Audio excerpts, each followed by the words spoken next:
to my corner of the internet. I'm Shannon, and today I've got a kind of fun video to share with you guys. I saw a few other people do this, and I was like, I have got to do this too because it's just too funny. What we're going to be doing is I'm going to be reading you some 1-star reviews of my favorite books. And so what I did is I went to Goodreads. I was just scrolling through and I randomly screenshot a few 1-star reviews for A Movable Feast by Ernest Hemingway, The Shining by Stephen King, and Little Women by Louisa May Alcott. I haven't fully read these reviews because I kind of wanted to just experience them with you for the first time. But I could say that the ones that looked the funniest were the ones for Little Women, so I'm going to save those for last. And we'll start with A Movable Feast by Ernest Hemingway. And I gotta say, so some of the reviews were so long that I didn't screenshot those ones. But man, no one's more entertaining and funny and long-winded than someone who hates something. And I just love that. So if you ever want to have a chuckle, go look up your favorite books on Goodreads and read the 1-star reviews. So yeah, like I said, we're going to start with Hemingway today and A Movable Feast. So this review is from 7 years ago, and it says, I'm heading to Paris on a work-related trip in a few weeks, so I thought I'd get in the mood by dipping into Papa. Big mistake. I guess you had to be there. This is nothing but a bunch of mundane moments strung together by some boring name-dropping and squalid hygiene habits. I've never really been a fan of anything other than Ernie's shorter stories, and now I remember why. He didn't write briefly for effect. He did it because he didn't really know enough words. It always sounds like he's peeking over his chubby shoulder, looking for the camera, ready to laudscape his every thought. A Movable Feast is really nothing more than a movable fat man looking for a meal and some hotties to hang on his precious words. Paris Prep is far better satisfied by listening to some Django, sipping on a coffee, and pondering the reason cufflinks are used on French cuffed shirts. That's good. Okay, so the next one also for A Movable Feast. Amazingly awful. A big sorry to all my well-read and literary friends inserted here. First of all, I do realize that Hemingway was a true narcissist. Everything in this book comes off as what he did and who he knew and who he met. I kept reading even though I knew after page 50 it was a wash for me.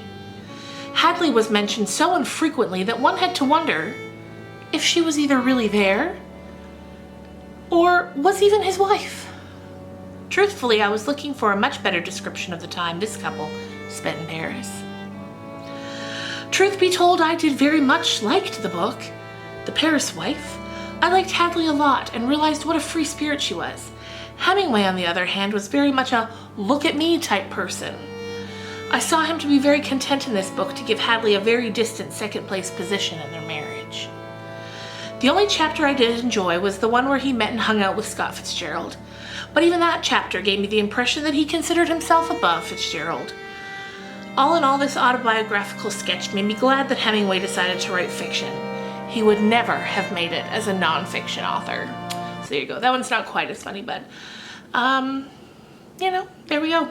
So, next we're going to move on to The Shining.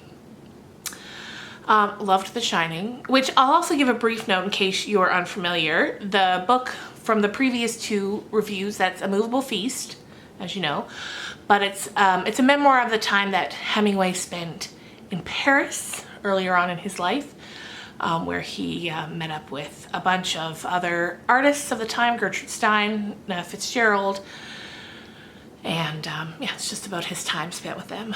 So, The Shining. This review is from June 30th, 2011, and it says, nope. After 170 pages, I quit. I am finished with Stephen King. I've said that before, but this time, I mean it. No more wasting time reading his books. I will forever be mystified as to why King is a popular writer. Which is fair. He's not for everyone. Next up from 2015 says, wasn't scary, wasn't exciting, and it just wasn't good. King, I've noticed, waffles. King can be eloquent at times, but mostly waffles, and forgets the point of his own books. I mean, that's fair. He can definitely waffle. A lot of times when I'm reading, it's like, that could have been shorter. He goes off topic. Now this one's a little lengthier, but I really liked it. I could tell just from skimming it when I was screenshotting it that I was gonna like this one. Here we go. This was a complete disappointment. The characters were all boring.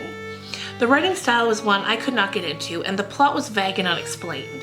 I was so excited to read such a popular novel and finally get around to Stephen King, one of the greatest authors ever, apparently. But this book was so boring and it was so long. 700 pages for what? One scene of action where everyone was violently attacked? Wow, so scary. Let's be real, this book was not scary at all. I hated all the characters. Why was Danny 5 years old? It's not relatable. Too small, not realistic, so many problems. And come on, what was with the weird italics and parentheses? Were they the character's thoughts or someone else talking or a voice in their head or God? Like, who the hell was it? And maybe punctuation would help a bit, don't you think? Also, switching POVs in the middle of a paragraph? Are you actually serious? I'm coming back to this, I'm so sorry, but 700 pages? This could easily have been 250 pages and nothing would have changed. Side note here, she's not wrong. And let's discuss the plot. What the frickle frack is the hotel doing? Is it real?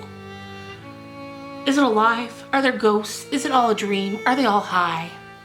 What's going on? Nothing was explained.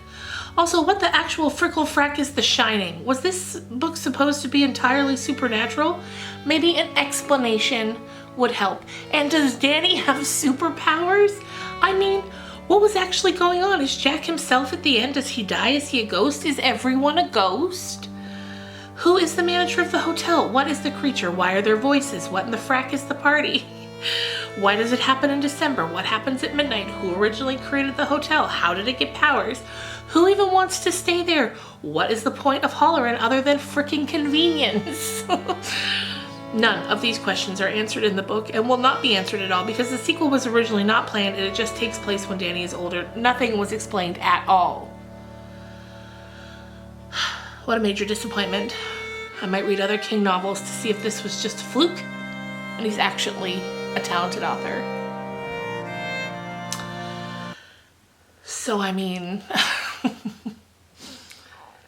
there's that. And then, like I said, the final one I wanted to read for was Little Women. I had a feeling, because I was sitting here, I was thinking, okay, which books do I want to look up the 1 stars for? I knew Hemingway, because I know people have a lot of various opinions about Hemingway. Stephen King seemed like an obvious option for this channel. And then Little Women, I knew there were going to be people that hated Little Women on Goodreads, and boy, were there. So let's just get on into it. To me, this book is just a big neon highlighted literary exclamation mark defining how incredibly different I am from my mother.